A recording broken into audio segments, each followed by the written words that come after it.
Aqui estamos para mais um programa Conta-me. Hoje, novamente, de uma forma especial, vamos partilhar com todos vós a história de mais um açoriano, feialense. Desta vez, tentamos ir percorrer as ilhas todas e vamos lá chegar. É uma cara bem conhecida na área de Bristol e não só, mas um jovem, pai, avô, amigo, membro de várias organizações aqui na nossa comunidade, é o homem de muitos ofícios e vamos acabar por verificar isso no final do nosso programa. Vamos tentar perceber onde é que ele arranja tempo para fazer tudo o que ele faz. Por isso, António Teixeira, muito obrigado. Obrigada por vir aqui contar um pouco da sua história.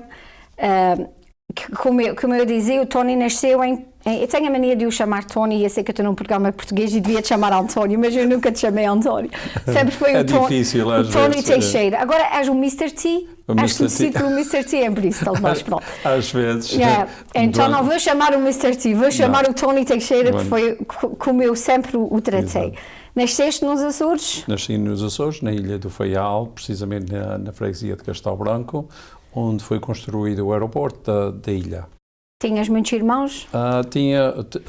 Éramos 8 ao todo, 4 e 4. 4 irmãos, só 4 raparigas e 4 rapazes. Eu sou o segundo mais novo do grupo. E todos vocês que foram criados, nascidos no Faial? Todos criados e nascidos no Faial. Como é que foi a tua infância? Com exceção quando serviram tropa, dois deles serviram tropa no ultramar, diretamente um na Angola e outro em Guiné, e um dos outros serviu, mais velho, servia tropa no continente. Conta-me um pouco da tua vida no Faial. O que é que o Tony se lembra disso? Porque tu vieste para cá já com alguma idade. Com 14 anos. Com 14 anos, é verdade. Quer dizer, lá no Faial, a escola primária, completei a escola primária, tirei o exame de admissão, que me qualificou para continuar os meus estudos. De lá fui para São Miguel, para o seminário, colégio de Ponta Delgada. Imagina, muitas vezes as pessoas ficam muito surpreendidas quando digo assim, então, ias ser padre? Eu disse, havia as possibilidades, exato. Mas sentias que ias ser padre com aquela idade, ias estudar? Qual era o sentimento? É difícil, mas já há aquela ambição de fazer qualquer coisa especial, principalmente que os meus pais eram agricultores lá na Ilha do Faial, quer dizer, tínhamos uma vida mais ou menos como lavradores e tudo, mas no entanto eles sempre queriam que eu me avançasse, que estudasse e que formasse em algum campo, e até tínhamos o padrinho de minha mãe, que era o Leal Furtado, que era um monsenhor que serviu numa das paróquias, que era pastor aqui numa das paróquias em Swansea, em Somerset, mas ele vivia, durante o verão, ele vinha passar férias cá na Ilha do Faial, e ele também é que me convenceu, olha, tem que haver um padre na família, que na geração anterior tivemos dois que foram padres na família Ávila, só de maneira que cabia a mim continuar. E o que é que aconteceu? O que aconteceu é que, depois de 3 anos no seminário, os meus pais, enquanto eu estava no seminário, meus pais e minhas 2 irmãs vieram aqui para os Estados Unidos, 2 das minhas irmãs. E quando eles vieram para aqui, quando eu voltei de férias ao Faial, cheguei lá, não havia família, os 2 estavam de tropa, o mais velho estava aqui também, aqui nos Estados Unidos, e de maneira que sentia-se uma certa falta da família. O meu irmão, no entretanto, voltou, o que estava na Angola, voltou, e ele disse assim, olha, eu estou a preparar para ir-me juntar aos pais lá nos Estados Unidos, e se vais voltar ao seminário ou queres ir para os Estados Unidos, juntar-se aos pais. Se queres, isto agora, eu é que vou ser o teu passaporte em parte, porque como és menor, não vais poder ir sozinho. Eu, então, nessa altura, quer dizer, um bocadinho difícil, mas decidi vir cá me juntar aos meus pais aqui nos Estados Unidos, com 14 anos.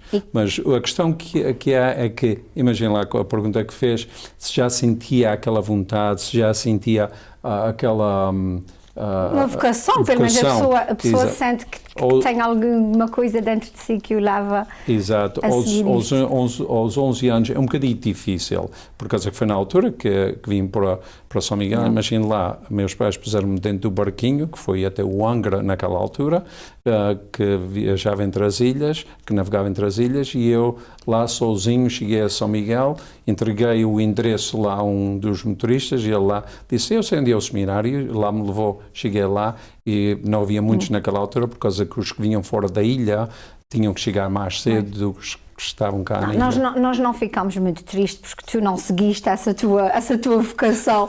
Era uma vocação muito infantil para o Tony. Quando tu te juntaste cá aos teus pais e decidiste ficar cá, continuaste os teus estudos?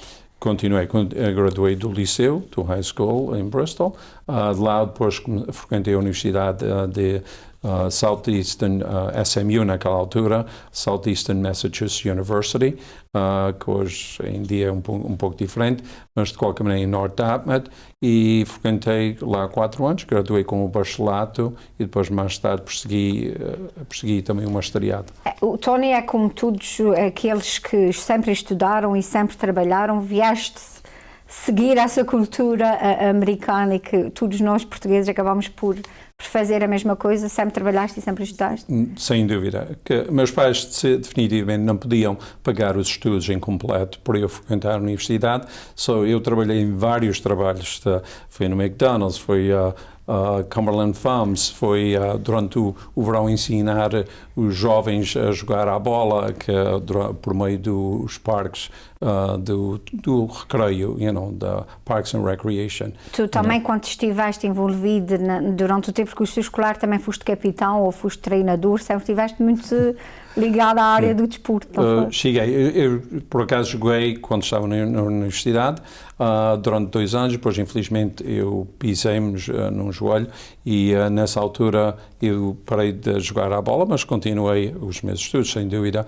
E depois mais tarde, quando comecei a lecionar no liceu em Bristol, então voltei ao campo de saca, não é, de futebol, e treinei as equipas do liceu por 24 anos. Mas vocês vieram para a área de Bristol, que é onde tu estás atualmente. Os teus pais, quando te juntaste aos teus pais, eles já estavam aqui em Bristol? Eles já estavam em Bristol. Juntaram-se aos outros irmãos de minha mãe que estavam já cá. Ok.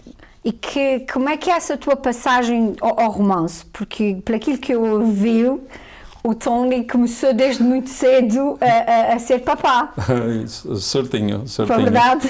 Foi. A gente quer que tu nos contes essa história, porque há muita da nossa malta que, pronto, é aquela...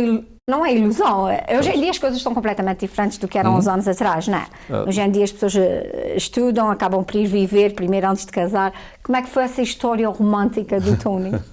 História romântica até uma coisa que nem contava que acontecesse tão rápido, não é? Até eu encontrei a minha esposa, foi no liceu, e foi mais por meio do professor de português, que era o Afonso Almeida, que era o nosso professor de português, e meu treinador de futebol. Eu tinha a minha esposa, naquela altura que não era esposa, a Jackie, que estava se preparando para ir para o Junior Prom, e infelizmente o outro indivíduo que era para levá-la ao Junior Prom decidiu não ir, só ela já tinha os bilhetes, já tinha o vestido, estava tudo preparado, só ela estava a contar isto aqui ao professor Almeida, e ele via-me passar no corredor, deitou-me ao braço e disse assim, anda aqui. Disse assim, olha aqui para esta menina. Eu disse, eu sei quem é. Ele disse, não, tu tens que levá-la ao Junior Prom. Eu disse, eu levá-la ao Junior Prom, e não estou a pensar em coisas dessas. E lá foi o princípio da história. Foi assim que vocês se conheceram. Exato. Conhecemos, e depois, mais tarde, não levou muito tempo, e logo a seguir de graduação tivemos a nossa primeira filha, e de lá foram mais 5, ou no total de 6 ao todo, 4 raparigas e 2 rapazes. Eu nem quero dizer o que um outro convidado nosso também aqui, quando partilhava, dizia 6 filhos na América, é obra. Não é como nós dizíamos antigamente, não havia televisão em Bristol, havia televisão em Bristol. Não, na minha casa não havia. Não havia, claro. Não havia, foi por opção vossa, e hoje em dia, como é que foi essa vossa criação? Porque a Jackie praticamente Também, sempre americana e fala, a maior parte do seu tempo é em inglês. Acho que ela não tem qualquer ligação. Pouco. Nem tem português. origem portuguesa. A mãe, quer dizer, ela foi adaptada por uma mãe portuguesa, mas mesmo assim, e um pai italiano só, mas não falava português. Não estava tão integrada nem português, nessa parte. nem italiano. Essa realidade é mãe americana, pai português. Como é que foi criar os vossos 6 filhos? Um bocadinho difícil. Eles queriam aprender português, tentei ensinar o máximo possível, mas nem sempre tinha aquele tempo disponível para estar pronto a ensiná-los, não é? Só de maneira que mais tarde eles lá praticámos mais um bocadinho do português, derivado aos ofícios que eles têm. E foi difícil para ti conciliar toda a parte de trabalho, porque tu sempre estiveste envolvida, a tua formação foi professora, era a tua função principal, mas tinhas outras... Era treinador, ensinava da parte da noite adultos que iam tirar o seu diploma, também ensinei. Cheguei a ensinar português como Portuguese Conversation, só de conversação para advogados e doutores e enfermeiras, que foi um bocadinho engraçado tentar ensinar esses indivíduos, mas uma coisa que dava uma certa... Eles tinham uma vontade de aprender. Só facilitou-me demais eu não ensinar Mas eles. Foi difícil para ti conciliar todas essas suas atividades profissionais com as familiares? Muitas vezes muito cansadinho, mas consegui-se muito na vida. E é por isso que hoje os filhos do Tony, os seus 6 filhos, quiseram e fizeram questão de passar por cá e deixar uma mensagem ao pai. Hi, thank you for being a great dad, vovoo, and role model. You've shown us that hard work, determination, loyalty, having faith and following your heart can get you anywhere in life. As an immigrant, you've shown that the American dream is reality and that it can be accomplished. We're very proud of everything that you've accomplished so far in life and everything you've been successful in. We're very proud of you and we love you. Thank you. Hi, Dad. This is your number 1. I would just like to say thank you for teaching us hard work, determination, doing the right thing, and giving back to the community does pay off. We are very proud of you and of your many accomplishments. You make me proud to call you Dad. We love you very much. Dad, you've consistently inspired me by your perseverance in life and your accomplishments. You're known all over for your involvement and your compassion towards fulfilling the work of God. My children, your family reflect this daily.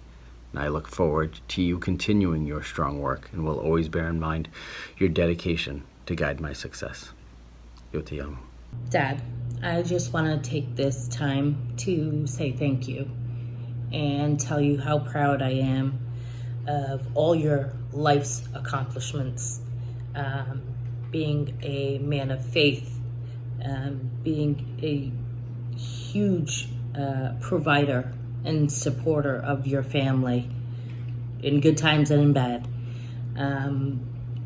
Not only have you been a huge role model to your children, but to your grandchildren, and you have helped us all out, you know, putting your own needs or wants aside and helping us.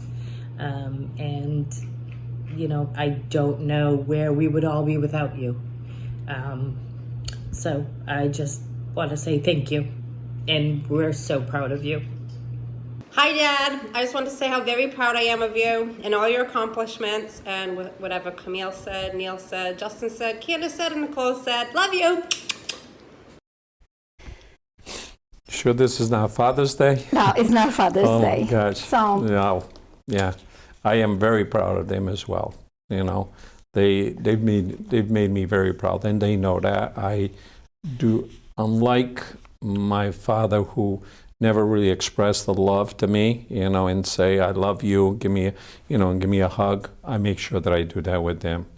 There's not any time, any opportunity, a qualquer altura que eu posso dar um abraço, um beijo e demonstrar o amor que nós devemos ter entre a família, é constantemente. Eu faço isso. Não interessa em qualquer lugar, inclusivamente os meus netos, nós temos uma coisinha que nós fazemos para dar um grande abraço.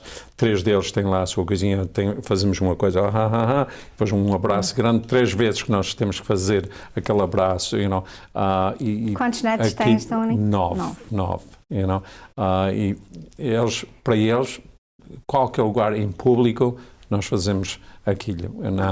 Não há vergonha, não há medo de mostrar o amor que nós temos entre a família. Fica aqui esse registro familiar que é bonito de se partilhar e de saber.